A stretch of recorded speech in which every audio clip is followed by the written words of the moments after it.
Hola amigas, muy buenos días y ya estamos aquí en nuestro 14º viernes sobre la oración de este libro de Timothy Keller. Y bueno, hoy es 8 de diciembre, 11 en punto de la mañana. Y bueno, amigas, no sé qué ha pasado en su vida a través de estos 14 semanas donde hemos estado aprendiendo y profundizando y ejercitando y ensanchando más nuestra vida de oración. El título de este día es Lucha al pedir su ayuda. Y vamos hoy a entender por qué realmente hay una lucha cuando estamos orando y entramos en la parte de pedir. Hay una lucha de la carne y del espíritu, amigas, porque yo voy a querer pedir mal para, como dice Santiago, para mis placeres egoístas. Pero bueno, hoy vamos a aprender cómo enfrentar esta parte y cómo aprender a pedir conforme a su voluntad. Y estamos viendo, el autor del libro dice que esta es la tercera forma de oración y yo diría que es parte de la oración, ¿no? ¿Se acuerdan? La primera forma de oración que vimos era la alfa, la que es de alabanza. Yo creo que toda oración es importante que tenga una parte de alabanza. La semana pasada estuvimos aprendiendo sobre la parte de la oración o la oración que es sobre arrepentimiento y confesión. Estuvo maravillosa, me encantó todo lo que nos enseñó Dios en esta lección. Y esta tercera parte, que forma parte de las oraciones, es al pedir su ayuda, lo que es la oración de súplica. Y esta tercera forma o esta tercera parte de la oración es pedir a Dios para ti mismo y para otros y para el mundo en general. Y uno pensaría que es bastante fácil, incluso natural, pedir, ¿no? Y efectivamente así es, ¿no? Desde los niños chiquitos nadie les enseñó a pedir y ellos piden. Y nosotros también así hacemos con nuestro Padre. Pero cuando se ora, pedir indebidamente o ser tibios en la oración suele pasar, ¿no? Donde somos tibios porque a lo mejor pensamos, no, pues si ya Dios es soberano y todo va a ser como Dios dice, ¿para qué pido? O puede ser que yo esté pidiendo indebidamente, insistentemente, neciamente, ¿no? Entonces, pareciera que este tipo de oración no necesita instrucción, pero como vamos a ver hoy, sí necesitamos ser instruidos. Aunque nos es natural pedirle a nuestro Padre, tenemos que aprender a pedir como conviene para que realmente sean respondidas nuestras oraciones y nos podamos unir a lo que Dios está haciendo en el mundo y en mi vida, ¿no? En mi persona. ¿Y qué les parece? Vamos, gracias Verónica por estar ya aquí tan temprano con nosotras.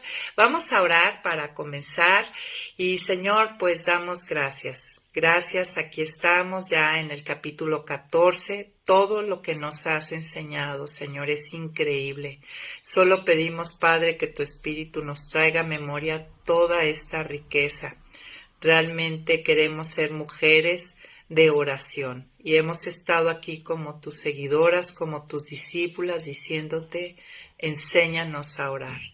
Tú trae a memoria cada una de estas cosas importantes y aspectos, Señor. Queremos ser mujeres que te tienen en todos sus pensamientos.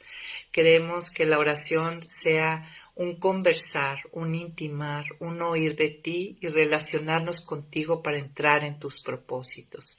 Danos un corazón, Señor, donde nuestras oraciones sean una ofrenda de nuestros deseos, que podamos realmente entregarte esos deseos. Y hoy, Señor, enséñanos a pedir como conviene, Padre, y a librar esta batalla, Señor, de la carne, donde vamos a querer estar pidiendo para nuestros deseos egoístas, incluso para que tú cumplas y nos des de nuestros ídolos.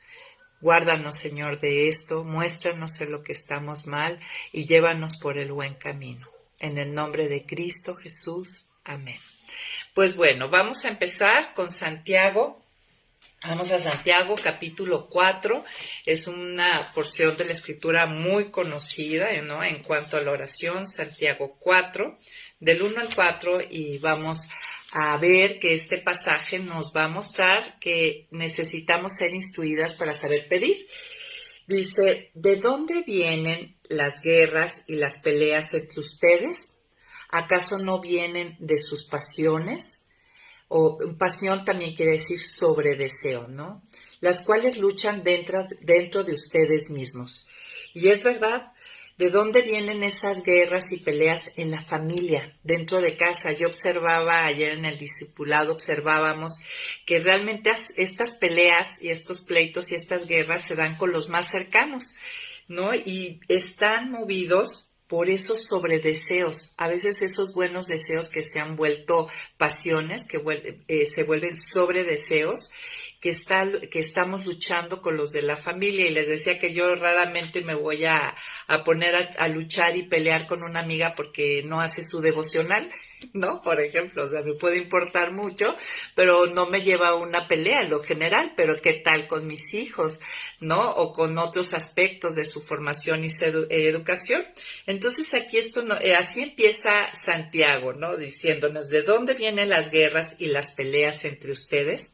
¿Acaso no vienen de sus pasiones, las cuales luchan dentro de ustedes mismos?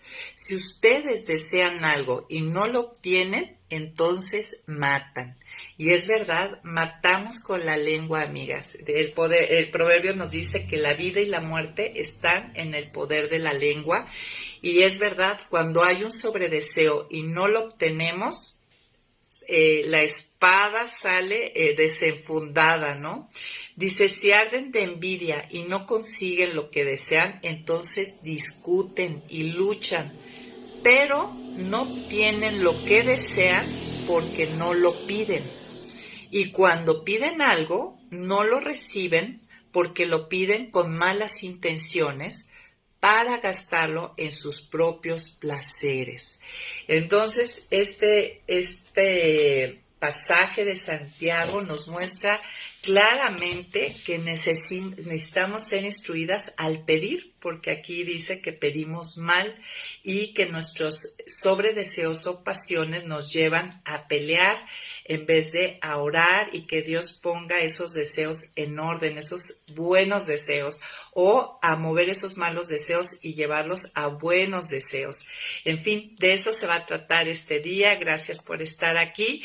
Y nosotros hemos visto a través del curso que la oración de petición, o sea, cuando yo pido algo, nos puede llegar a hacer daño, cuando yo lo veo como un medio para obtener lo que yo quiero de Dios. Cuando yo le digo a Dios, hágase mi voluntad. Y uno de los capítulos veíamos que incluso este tipo de oración, de petición, a veces no nos damos cuenta y estamos afirmando, ¿no? Y endureciendo y esculpiendo y ensanchando nuestros ídolos, ¿no? Y entonces, algo que es real en el ser humano es que nosotros tendemos a complacer nuestros apetitos, y nosotros aprendimos en Cambios Profundos que el hombre en lo natural busca su felicidad, y nuestros apetitos generalmente están orientados a lo que creemos que nos va a hacer felices. Y ya aprendimos que después de la caída nuestra brújula se descompuso y andamos buscando en lugares equivocados lo que nos hace felices. Estamos sinceramente equivocados. Entonces es una tendencia fuerte y natural del hombre buscar complacer sus apetitos, sus deseos, porque atrás de eso vemos felicidad, ¿no? Vemos alegría, vemos plenitud, vemos satisfacción. Y estamos muy tentadas siempre a decirle a Dios cómo debería de dirigir el universo y mi universo y el universo de los demás. Y hemos estado aprendiendo que esto no complace a Dios, este tipo de oración no complace a Dios, ni nos ayuda a crecer, no nos ayuda a ir a madurez, al contrario, nos estanca, nos detiene. Nosotros en el libro, el autor nos enseña que hay una oración de Friedrich Schiller, que es un teólogo alemán que escribió un libro sobre la teología de la oración, y él es un autor entre muchos que enseña a procurar las bendiciones de Dios a través del cumplimiento de formas. Y nosotros muy seguramente, sin darnos cuenta, hemos caído en, a ver, bueno, ¿cómo se ora? Primero la alabanza, luego esto, y pensamos que por guardar las buenas formas de la oración vamos a obtener la bendición. Y esto en cierta manera es una postura legalista, ¿no? Creer que al yo cumplir, entonces Dios está obligado a responderme. Pero pues esta es una idea equivocada, ¿no? No es lo que nos enseña la Biblia.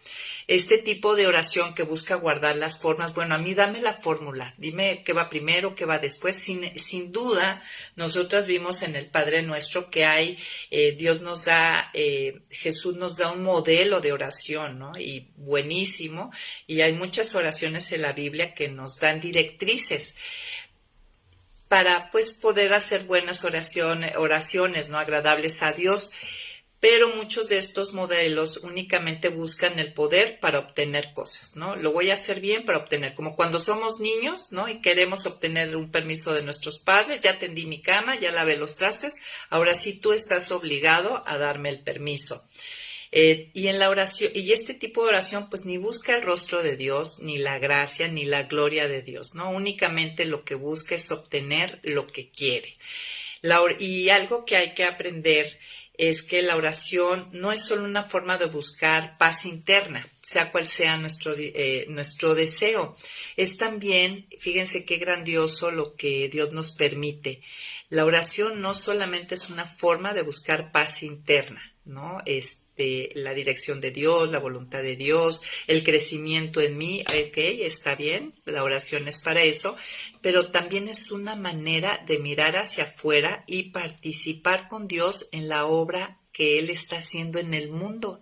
No sé si ustedes conocen, se me olvidó el título de este libro, pero este libro habla de que nos unamos a la obra que Dios está trabajando en el mundo, ¿no? Y me gusta mucho esta frase que conmigo, sin mí o a pesar de mí, Dios está trabajando, obrando, extendiendo su reino, edificando su iglesia, pero Dios nos invita a participar, a unirnos a lo que Él está haciendo y es a través de la oración donde escuchamos su voz, donde nos hace el llamado, donde nos capacita, donde nos llena de su espíritu, ¿no? Qué maravilloso. Entonces no veamos la oración únicamente como algo egoísta, que es únicamente para mí. La oración también es un medio por el cual Dios nos invita a participar de lo que Él está haciendo en el mundo. Y este es un llamado maravilloso al que debemos de atender. El autor habla de algo, tiene ahí dentro del capítulo un subtítulo que le pone el poder de la oración.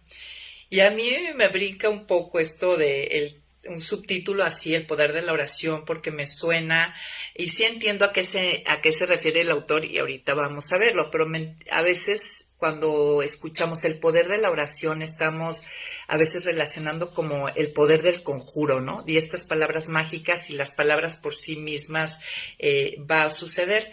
Yo diría más bien que a través de la oración veo el poder de Dios. ¿Quieres ver el poder de Dios en tu vida? Ora, ¿no? Por eso estamos llamados a orar, orad sin cesar. ¿Quieres ver Dios, la bondad, todos los atributos de Dios, su sabiduría y todo? Pues la oración es esa ventana por la cual nos permite ver las maravillas de nuestro Dios, de lo que Él es, lo que hace en mí y hacen los demás. Pero sí, efectivamente podríamos decir el poder de la oración, pero entendiendo esto, ¿no? Que a través de la oración me permite ver el poder de Dios. Y ya hemos dicho que hay muchas cosas que como hijas recibimos aún sin pedirlas, porque así es nuestro Padre de hermoso, de amoroso, igual que nuestros hijos, hay muchas cosas que no piden ni les damos. Pero vamos a aprender hoy que muchas cosas están reservadas hasta que las pidamos, o por otro lado, si no las pedimos, las recibimos por gracia, pues nos perdemos el gozo de ver la mano y la bondad de Dios en nuestra vida. Y me gustaría ir ahí mismo en Santiago, en el capítulo 5, un capítulo adelante, vamos a leer del 13 al 17, al 18, que habla de este poder de la oración, que dice que la oración del justo es eficaz y poderosa. Miren, vamos ahí, ya están en Santiago 5, dice, ¿hay alguien entre ustedes que esté afligido? Que ore a Dios. ¿Ya ven? La oración es poderosa, Dios nos trae consolación a aquellas cuando estamos afligidas. Y yo sé que muchas lo hemos experimentado. Entonces dice, ¿hay alguien entre ustedes que está afligido? Que ore a Dios. ¿Alguno de ustedes está de buen humor? Que cante alabanzas. ¿Hay entre ustedes algún enfermo? Que se llame a los ancianos de la iglesia para que oren por él y lo unjan con aceite en el nombre del Señor. La oración de fe sanará al enfermo y el Señor lo levantará de su lecho. Si acaso ha pecado, sus pecados le serán perdonados. Confiesen sus pecados unos a otros y oren unos por otros para que sean sanados. La oración del justo es muy poderosa y efectiva. Elías era un hombre con limitaciones semejantes a las nuestras, pero oró con fervor para que no lloviera y durante 3 años y 6 meses no llovió sobre la tierra. Después volvió a orar y el cielo dejó caer su lluvia y la tierra dio sus frutos. Y bueno, en cuanto a este pasaje hay varias cosas, ¿no? En primera nos dice que Dios, cuando estamos afligidos y oramos, Dios nos trae consolación. Cuando es la voluntad de Dios, también cuando alguien está enfermo y está dentro de la voluntad de Dios, extenderle sanidad y vida para gloria de Él, que muchas personas que han sido sanadas, llegan a creer, a tener fe en Cristo a través de esto.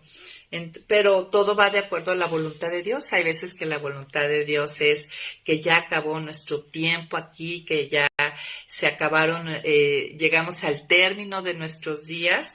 Y bueno, eso solamente va de acuerdo a su sabiduría, la entendamos o no la entendamos, pero en muchos casos, y Dios nos está llamando, nosotros no sabemos qué es lo que va a hacer, pero nuestro llamado es a orar por los enfermos.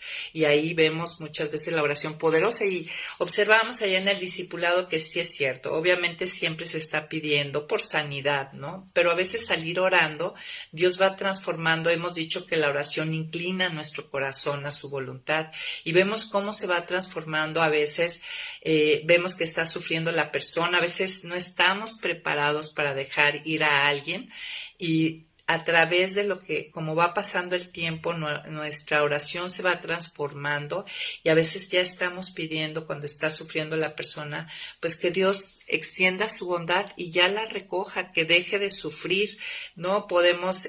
Dios va transformando a veces nuestra oración para que dé fortaleza a los familiares o para que dé provisión, o sea cual sea el desenlace dentro de la soberanía de Dios, vemos la oración bendice y da para los enfermos, para los afligidos, para los que, cuando dice aquí que confesemos unos a otros nuestros pecados, ¿no?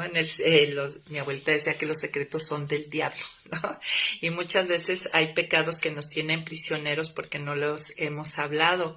Y al comentarlo con otro amigo maduro espiritualmente y que oremos juntos o oren por nosotros para que tengamos libertad, para arrepentimiento, la oración es muy poderosa y hemos experimentado muchas veces cómo somos librados de esa esclavitud, de ese pecado a través de la oración. En el caso de Elías, ¿ustedes qué creen, amigas? Que pues Elías efectivamente oró y dejó de llover y luego llovió. ¿Ahí qué creen que pasó? ¿Que Dios que fue algo que se le ocurrió a Elías? ¿O que Dios inclinó su corazón del profeta para que orara en este sentido porque Dios iba a revelar su gloria, su poder, su gobierno, utilizando a este siervo de Dios? Yo en lo personal, pues obviamente no creo que haya sido un deseo o idea caprichosa de Elías orar para que dejara de llover, sino creo que a través de la oración, claro que es poderosa porque el Espíritu Santo nos lleva a orar como conviene y nos lleva a unirnos a lo que Dios está haciendo, ¿no? Algo que al entender que la oración tiene poder, digamos que a través de la oración veo el poder de Dios, debo recordar que Dios está a cargo de todo lo que ocurre, ¿no? Eso ya lo hemos visto en atributos de Dios. Dios es soberano, Dios es la máxima autoridad. Y nuestras oraciones jamás van a poder arrebatarle el control de ninguna porción del universo. Pero recordemos lo que les he estado diciendo, que durante la oración Él inclina el corazón y alinea mi voluntad con la de Él y mis propósitos con los de Él, ¿no? Me inclina hacia Él. Y pues no caigamos en la trampa de para qué oro si se va a hacer solamente lo que Él ha determinado y planeado. Hay muchas veces, y yo sí he escuchado aún de maestros que llegan a decir, pues yo no oro tanto porque finalmente Dios va a hacer lo que tiene que hacer. Pero eso no dice la Biblia. La Biblia dice eso y a la vez dice que nosotros oremos, que intercedamos por los demás, que oremos sin cesar. Y nos habla muchísimo de la oración y este llamado, porque recordemos que orar es estar con Dios, conversar con Dios, escuchar de Dios, intimar con Dios y relacionarme con Él para entrar en sus propósitos. Entonces, aquí vemos una ecuación que no sabemos muchas veces cómo responder, pero que es real. A lo mejor en el cielo la entenderemos, ¿no? Por un lado, Dios gobierna, pero también permite que el mundo sea susceptible a nuestras oraciones. ¿Cómo lo hace, amigas? No sé exactamente, es un misterio. Sí entiendo, como Elías, que pues Dios a veces hace las cosas porque inclinó nuestro corazón hacia ese lugar. Entonces, ser guiados a orar como conviene por el Espíritu Santo nos lleva a unirnos a Él, a lo que Él está haciendo en el mundo y gozarnos cuando yo me uno y veo lo que Él hace. Experimento gozo con con sus respuestas y su actuar. Me lleva a conocerlo más y a crecer en fe. Me lleva a santidad y a mayor confianza. No hacerlo, amigas. Si han sentido muchas veces cómo el Espíritu Santo las inclina a orar por algo y a veces decimos, ayer comentaba con las amigas que hace un tiempo fui aprendiendo algo. Decían, no, oye, pues te encargo orar por esto, ¿no? En los grupos de estudio. Y como que yo pensaba que ese tiempo era ya hasta mi devocional, la verdad es que se me olvidaba. Y muchas veces estaba viendo respuestas de oración de cosas que yo no me había unido. Yo me perdí ese gozo de interceder y ver cómo Dios actúa, ¿no? Y lo que hice fue aprender en el momento que me dicen, en ese momento oro y me uno, hago caso al Espíritu. Cuando el Espíritu Santo pone algo en mi corazón, ¿no? Lo inclina a pensar en alguien, poco a poco he ido a distinguir esa guía, esa voz del Espíritu. Y hay que hacerlo en el momento, no nos perdamos esa oportunidad, vamos a crecer, a madurar, vamos a conocerlo más, vamos a crecer en confianza, vamos a gozarnos, como les decía, al ver sus respuestas. Algo que hay que entender es que nuestras oraciones importan. Amigas, nuestras oraciones importan aún dentro de la soberanía de Dios. Dios nos llama y nos dice que son importantes nuestras oraciones y recordemos lo que dice Santiago, muchas cosas no tenemos porque no las pedimos, amigas, y andamos ahí guerreando y empleitadas y discutiendo simplemente porque no lo hemos pedido. Yo te animaría a que hoy realmente pienses en cuántos pleitos, en cuántas guerras innecesarias has estado en casa por cosas que tibiamente has pedido o simplemente no has pedido o has pedido mal. Esa es la tarea, ¿no? Después de esta lección. Entonces la pregunta sería, ¿cómo deberíamos de pedir? Ok, tenemos que aprender a pedir y el día de hoy ser instruidas para pedir como conviene. ¿Cómo vamos a usar este poderoso aspecto de la oración, ¿no? Si Dios responde a las oraciones, pues ¿cómo deberíamos de pedir? Es la pregunta. Y lo primero que vamos a ver es que es correcto llevar nuestros deseos a Dios, ¿sí? Nosotros vemos a través de los salmistas que están llenos de ejemplos de adoradores que derraman sus deseos ante Dios, los deseos de su corazón. No temer a nuestros deseos, ¿no? Ese es el paso 1, aunque ahorita vamos a ver más adelante cómo Dios puede reorientar nuestros deseos y darnos cuenta si son cosas de acuerdo a su voluntad. Esa es una gran pregunta, amiga, siempre. Es que ¿cuál es la voluntad de Dios? ¿Cómo orar? ¿Cómo ¿cómo sé que esto es de acuerdo a su voluntad? Pues bueno, sigue adelante en esta clase, ahorita lo vamos a ver. Pero bueno, lo primero es entender que es correcto. ¿Tienes algún deseo? Es correcto llevarlo a Dios. Los salmistas nos muestran esto. Algo que sí debemos de tomar en cuenta en cuanto a nuestros deseos es que a veces pueden ser pecaminosamente desordenados, ¿no? Y que también pueden ser bien intencionados, pero equivocados. Entonces, sí llevar nuestros deseos, pero sí estar alertas y conscientes de que pueden ser deseos equivocados. Y el catecismo de Westminster, cuando contesta la pregunta ¿qué es la oración?, nos da algunas directrices para orar como conviene en cuanto a nuestros deseos.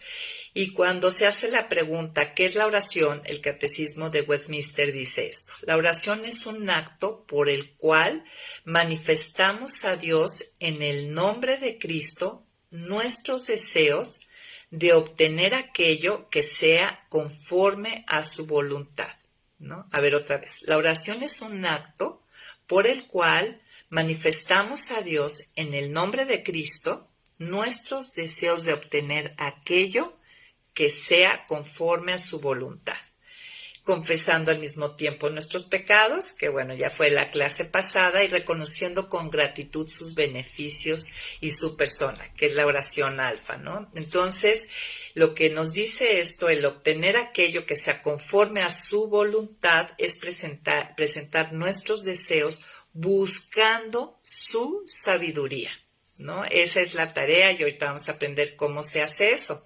Entonces, si la pregunta es cómo pedir conforme a su voluntad para entonces sí obtener la respuesta deseada, pues bueno, Packer, este teólogo que escribió sobre la oración, nos da 3 directrices que el mismo catecismo de Westminster en esta declaración de qué es la oración nos da. Y el primer tip o directriz que nos da, a mí me encantó. Fíjense lo que dice Packer. Dice que deberíamos presentar a Dios, ante Dios, como parte de nuestra oración, las razones por las cuales pensamos que lo que pedimos es lo mejor. Otra vez, que parte en nuestra oración, al presentar a Dios nuestra petición, parte de esa oración sería presentar, decirle nuestras razones por las cuales pensamos que lo que pedimos es lo mejor. Ahora, teniendo en cuenta que sabemos que sus objetivos son mejores que los nuestros.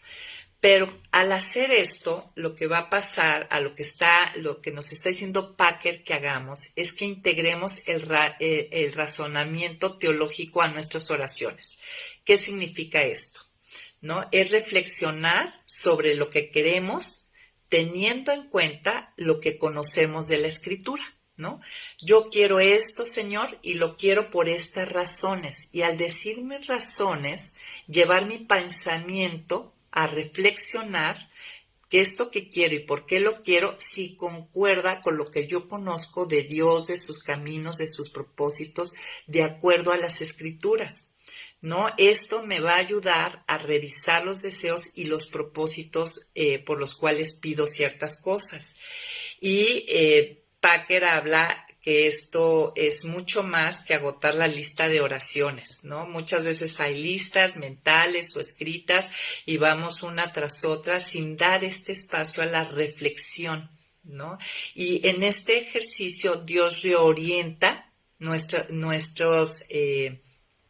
al reflexionar reorienta nuestros objetivos, nuestras motivaciones y pone las suyas. ¿Se acuerdan que estamos dentro de la oración? Una parte muy importante, amigas, es la meditación. ¿Se acuerdan? Orar es escuchar de Dios, conversar con Dios. Por eso debe ser una conversación donde yo doy espacio a esa voz de Dios, a ese diálogo, ¿no?, que yo establezco con Él a través del Espíritu Santo.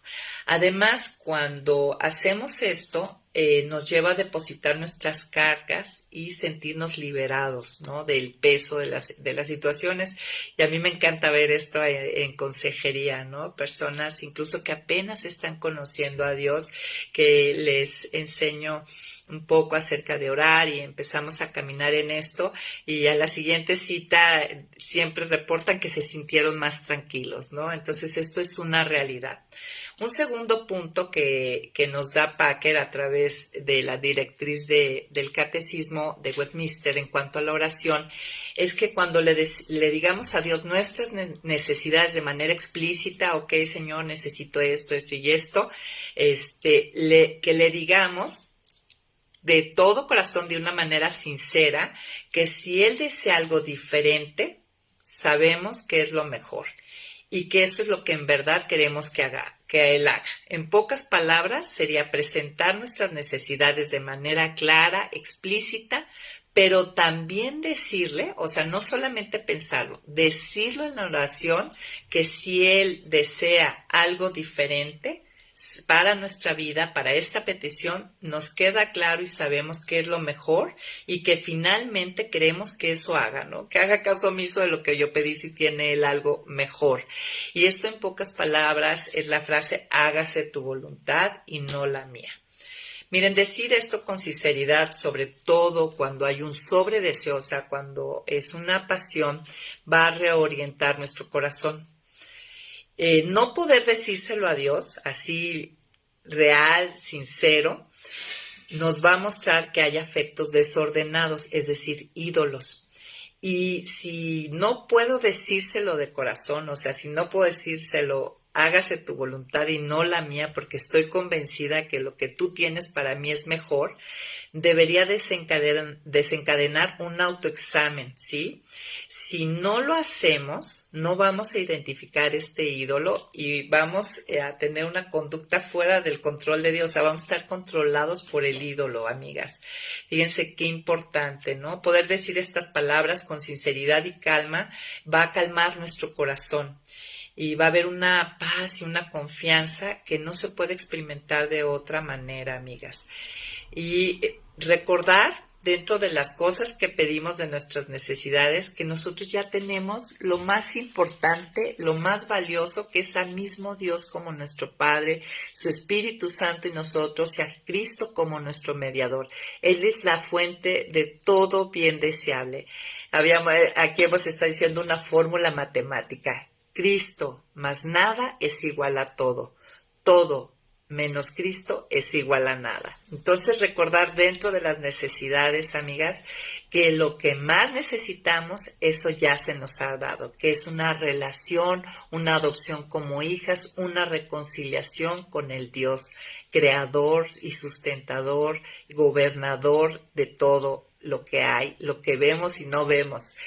Ahora, algo muy de mucho descanso para nosotras, amigas, es que la garantía de la oración es que podemos estar seguros que si pedimos algo que no fuera lo mejor para nosotros, nuestro Padre no lo va a conceder, ¿no? Él a lo mejor nos va a conceder un deseo básico, pero encontrará la forma y modo de que no nos perjudiquen. Y vemos, por ejemplo, tenemos el ejemplo de Abraham. Cuando, en cuanto a Ismael, él pidió una bendición para Ismael y Dios le dijo que no, que la bendición del pueblo iba a ser para Isaac, pero sí le dio una bendición de que sería un pueblo numeroso. Y así fue. No, la bendición era para Isaac, Dios no cambió su plan, pero le concedió a Abraham que ese hijo Ismael, que también amaba, pues fuera con la bendición de Dios. Entonces, en pocas palabras, al decirle que iba a ser un pueblo numeroso, pues que no iba a morir, no se iba a extinguir, que iba a tener descendencia, ¿no? El tercer punto, tercer tip para que nos va a ayudar a pedir conforme a su voluntad, alinear nuestros deseos a su voluntad, es presentar nuestros deseos buscando la sabiduría de Dios, ¿no? La sabiduría de Dios. ¿Se acuerdan? La sabiduría de Dios es que Él busca las mejores metas, fines y propósitos y la manera más segura de lograrlo. Esto va a reorientar y transformar nuestras oraciones. Esto ayuda a que si estamos pidiendo mal, para gastar en nuestros deleites, como dice Santiago, los va a reorientar. Y dentro de pedir con sabiduría, presentar nuestros deseos buscando la sabiduría de Dios, es preguntarme si ante esta petición hay algo que a mí yo necesito hacer o cambiar.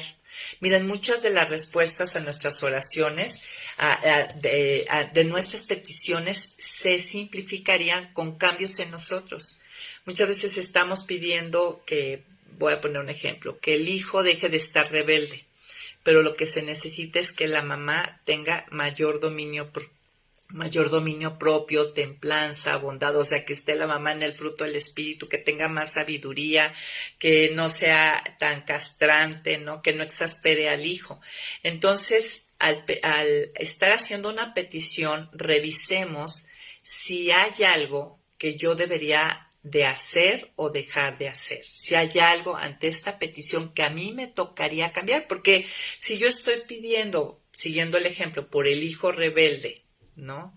Y yo sigo siendo una mamá que lo exaspera, pues cuando, o sea, ¿cómo va a suceder eso, amigas? Muchas cosas que estamos pidiendo, a lo mejor lo que requieren es un cambio en nosotros y pedir más bien para mí, ¿no? Señor, ayúdame a vivir en el fruto de tu espíritu, dame sabiduría. En fin, ya Dios guiará a lo que verdaderamente conviene pedir. Otro punto importante para pedir buscando la sabiduría de Dios es conectar cada petición con lo que conocemos de Dios, ¿no? Lo que Él dice acerca de nuestras peticiones, lo que Él dice acerca de nuestros pecados, de nuestras debilidades, ¿no?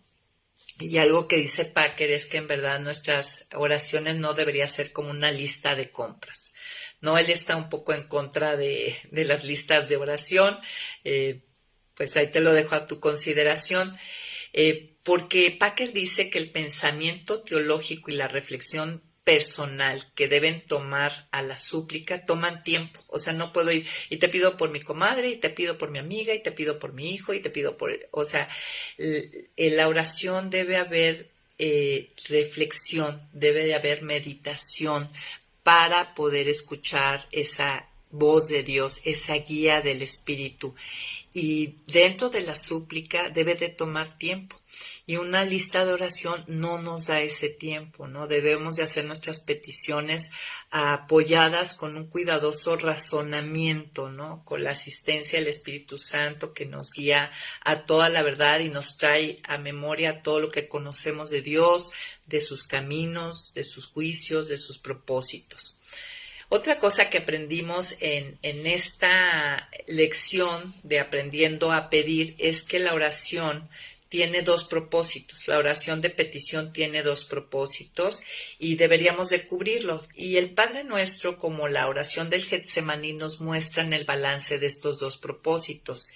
Y somos llamadas a tener balance en estos dos propósitos. Miren, por uno es corregir al mundo, es decir, venga tu reino, establece tu gobierno en este mundo caído, extiende tu reino, es corregir el mundo y alinear nuestros corazones a Dios, que es hágase tu voluntad.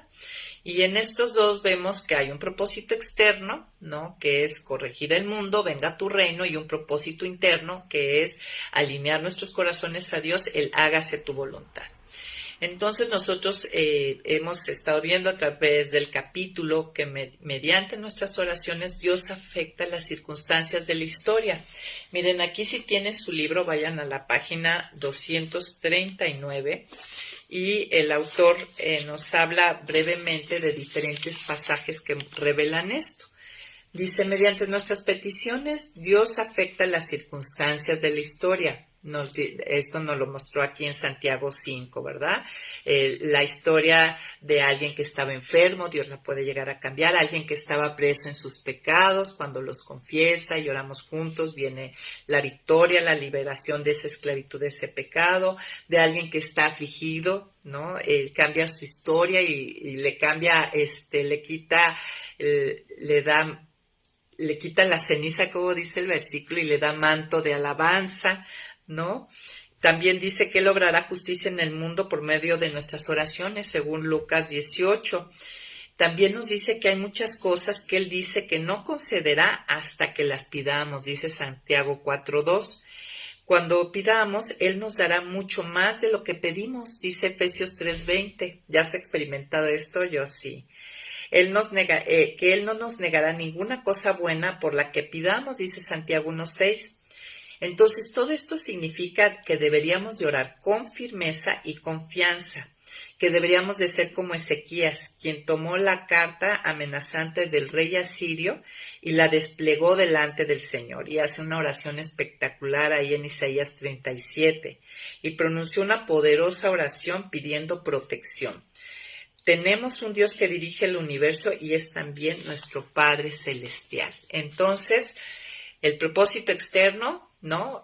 Venga tu reino, no dejemos de participar en este llamado que Dios nos hace. Y el propósito interno, bueno, a través de nuestras peticiones, como ya comenté, recibimos paz y descanso. Miren, la petición es entregar el control, ¿no?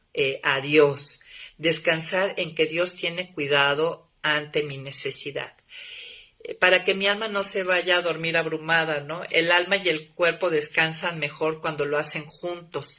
Y ahí tenemos a David en el Salmo 4, cómo él habla de esto. Es interesante que al principio del Salterio venga esta oración vespertina en la noche para ir a dormir tranquilo.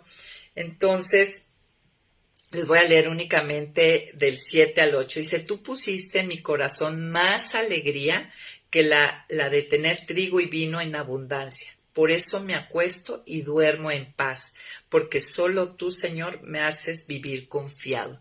Pero antes de que llegue, esta es la parte final del Salmo, pero antes de eso, David, antes de dormir, está orando a Dios y le está diciendo, Dios de mi justicia, responde a mi clamor.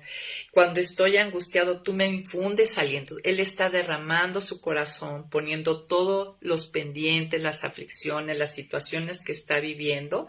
Y una vez que las presenta, Dios lo lleva a pensar, tú pusiste en mi corazón más alegría que la de tener trigo y vino en abundancia. O sea, el tenerte a ti, aunque me falte todo lo demás, es lo que me hace estar bien, gozoso, completo, satisfecho, confiado.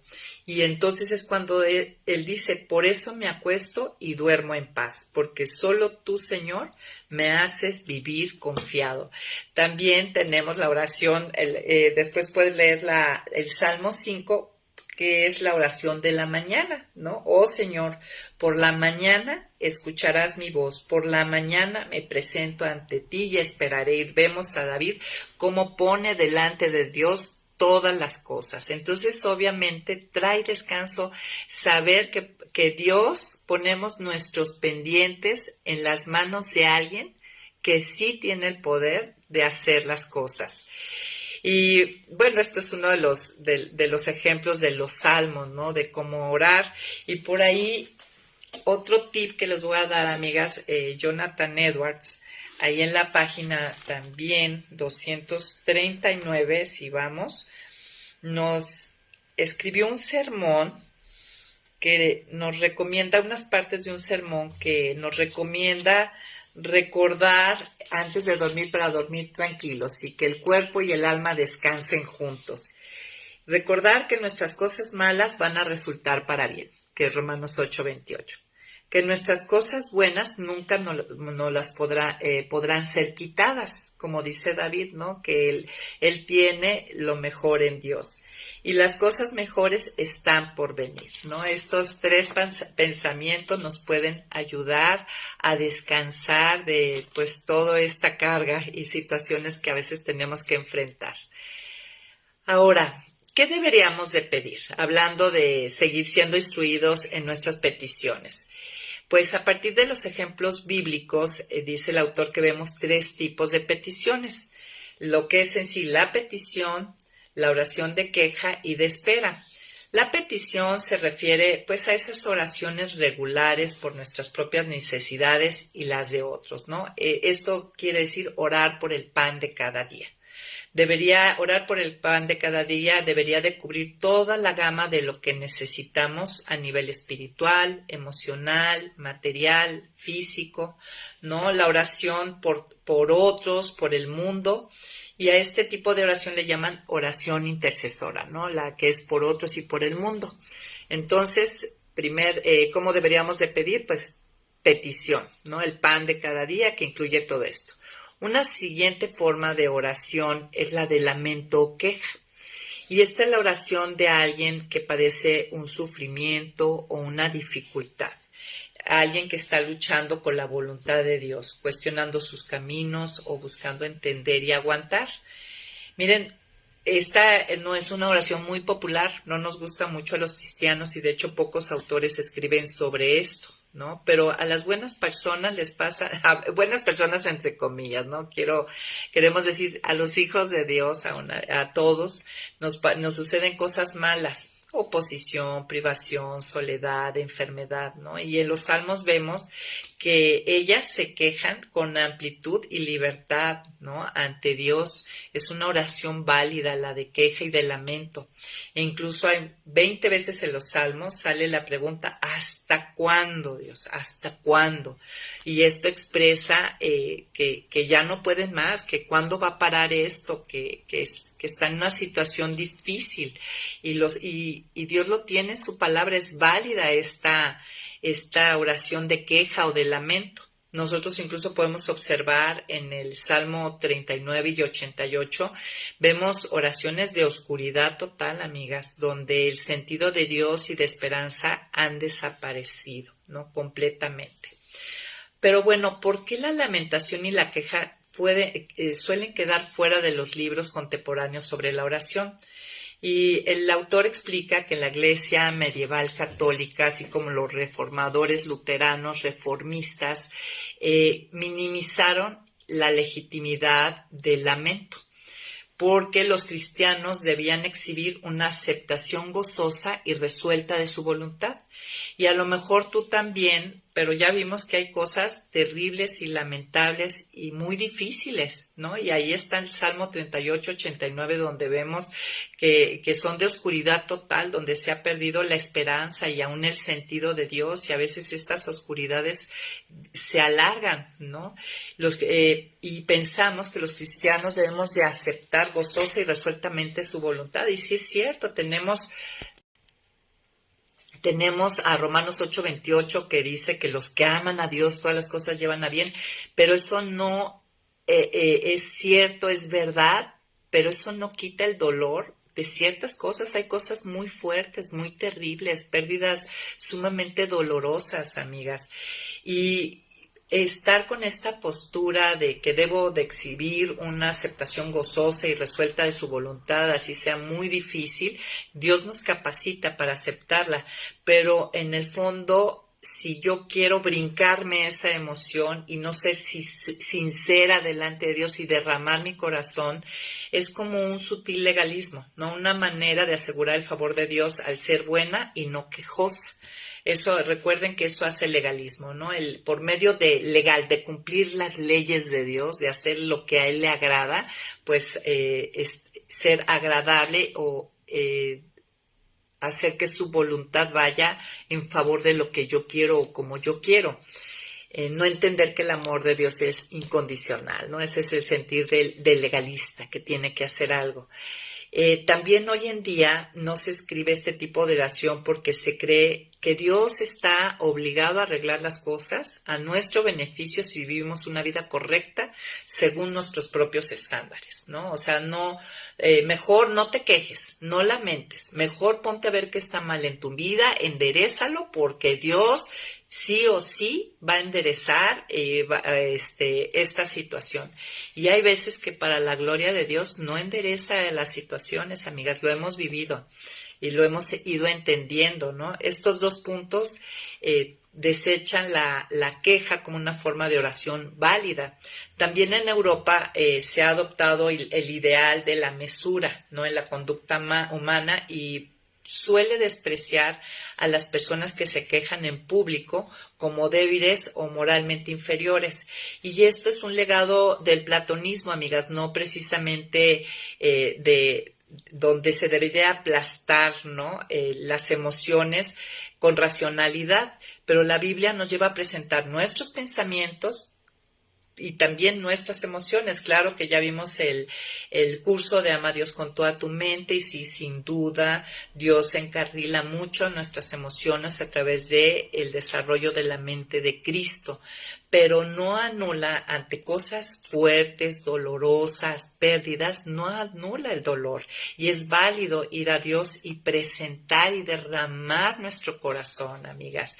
Nosotros vemos a Jesús en el Getsemaní, cuando él está orando de esta manera por lo que venía en la cruz, que bueno, ya hemos comentado, no era precisamente por la crucifixión, el dolor físico, sino que la imputación del pecado que iba a llevar sobre él y la copa de ira que iba a ser derramada sobre él para que se cumpliera la justicia, lo llevó a una oración tremenda, donde incluso le decía a Dios: si es posible para ti, todo es posible, si es posible. Y no le decía que no se cumpla tu justicia, sino era: ¿no habrá, Dios, alguna otra manera de que esto suceda sin la crucifixión y que yo reciba la copa de ira y en mí se impute todo el pecado? ¿Y qué es lo que él derramó su corazón, ¿no? Tuvo esa oración sincera de dolor y de aún decir: ¿habrá otra forma? Y yo sé que hay muchas cosas que a veces vivimos y nuestro clamor interno es: Dios, ¿no habrá otra forma? Y es válido ir a Dios, ¿no? Siempre y finalmente diciendo: pero no se haga tu voluntad sino la mía. Pero fíjense lo que dicen los evangelios: cuando Cristo abrió así su corazón, dice que le mandó ángeles a fortalecerlo. Y a lo mejor, amiga, si tú te permites, si tú has creído que un cristiano no debe lamentarse ni quejarse, ni puede derramar así su corazón y decir: ¿hasta cuándo, oh Dios? Pues a lo mejor te estás perdiendo de lo que necesitas, que al derramar tu corazón, Dios mande sus ángeles a fortalecerte, tal como lo hizo con Cristo en el Getsemaní. ¿Ok? Qué maravilloso esto que estamos aprendiendo, ¿no? Otro punto importante para pedir bien es esperar en Dios. Y esto lo vemos ahí en la parábola de la viuda insistente, ahí en Lucas, ¿no? Donde dice: ¿acaso Dios no hará justicia a sus escogidos que claman a Él de noche y día? Y esa parábola tiene dos aspectos, ¿no? Uno es confiados en que Dios nos oirá, ¿no? Si este juez malvado humano finalmente oyó, ¿cómo no mi Padre, un juez perfecto y que es mi Padre, no me va a oír? Y segundo es que debemos ser sumamente pacientes con el tiempo de Dios, ¿no? En 2 Pedro 3:9 dice: el Señor no tarda en cumplir sus promesas, según entienden algunos su tardanza. Su tardanza no quiere decir que no va a cumplir sus promesas en nuestra vida, amigas. Dios tiene razones para hacernos esperar. En algunos casos nos damos cuenta de que necesitamos cambiar, ¿no? En la espera, Dios nos da convicción de pecado y nos va mostrando que aquí más bien no es cambiar las circunstancias, sino cambiar yo. Cambiar antes de recibir también a veces una bendición. No estamos preparados a veces para recibir nuestra petición debidamente, ¿no? Entonces, también a veces en la espera nos da un temperamento más paciente, calmado, firme, crecemos en confianza, en fe, en fin, Él sabe los tiempos, cuándo es el tiempo adecuado para que recibamos. Por último, vamos a ver esto: la oración no contestada de Jesús. Así le pone el autor el subtítulo en este capítulo. ¿A qué se refiere? Bueno, primeramente sabemos y hemos ido aprendiendo que en realidad no existe oraciones que no sean contestadas. Todas las oraciones Dios las contesta, con un sí, con un no, con una espera. Todas las oraciones son contestadas, amigas. Que no sean contestadas como yo quiero o mi expectativa, eso es diferente, pero todas las oraciones son contestadas. Pero vamos a aprender de cuando tú dices como Jesús, ¿no? Padre, si es posible, ¿habrá otra manera? ¿No? ¿Habrá otra manera de que hagamos esto? Y él dice: no, esta es la manera. Eh, Miren, amigas, algunas peticiones que Dios rechaza son devastadoras, ¿no? Y aquí el punto sería cuando Dios nos ha dicho no a algo que ha conllevado mucho dolor y sufrimiento, el, el reto sería que después cómo podemos mantener una confianza para volver a orar.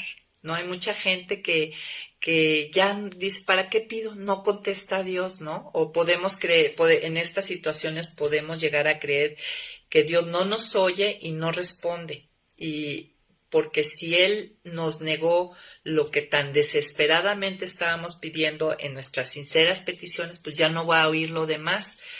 Pero aquí podemos observar a David en los Salmos, vemos cómo David, él mantuvo su confianza pese a todo, pese a todo lo que vivió, ¿no? Vemos que muchas cosas no salían como él esperaba, ¿no? Simplemente cuando él oró de verdad de una manera ferviente para que no muriera su hijo, el que tuvo en el adulterio, ¿no? Con este asunto de Betsabé y Urías, pero él no, después de eso, dejó de acudir a Dios. ¿Cómo lo logró? ¿Cómo lo logró David? Bueno, pues David tenía recursos, ¿no? Toda la experiencia que él había ya vivido, de haber sido salvado una y otra vez en estas persecuciones con Saúl, ya siendo rey, él vio la mano de Dios muchas veces, aparte de la revelación que tuvo a través del Espíritu Santo de él y de su palabra.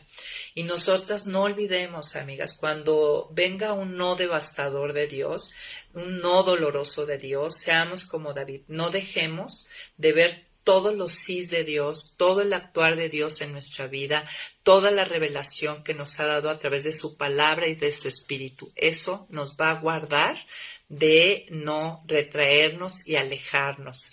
Sí, además nosotros tenemos más recursos hoy en día, el Espíritu Santo mora en nosotros, nosotros tenemos ya todo el Evangelio revelado y podemos ver cómo a mismo Jesús no hubo, cuando le dijo, si es posible, pasa de mí esta copa, o sea, no habrá otra manera de que el ser humano sea justificado, y Dios le dijo, no hay otra manera, pues, y vivamos algo semejante, pues recordemos nuestra historia con Dios, y Dios no nos ha abandonado. En el Getsemaní a Jesús su petición fue rechazada, y fue rechazada por un bien mayor, ¿no? La reconciliación y la salvación para el hombre por medio de la cruz estaba en juego. Y muchas veces, amigas, a través de las aflicciones más terribles, Dios se glorifica a través de nuestra vida y mucha gente viene a salvación y a conocimiento de Dios. Aparte de que yo he escuchado cantidad de veces gente que ha pasado por cáncer o situaciones muy tremendas donde dicen, he experimentado a Dios como nunca había experimentado a Dios, ¿no? Y bueno, este es el final de nuestro capítulo 14. Espero que haya sido de bendición para ustedes. La próxima semana vamos a estar en el desayuno de Semillas de Esperanza, el desayuno de Navidad. Nos falta únicamente una lección que lo veremos en 15 días. Acuerdo, ya vamos a estar en plena época, ya con toda la Navidad encima.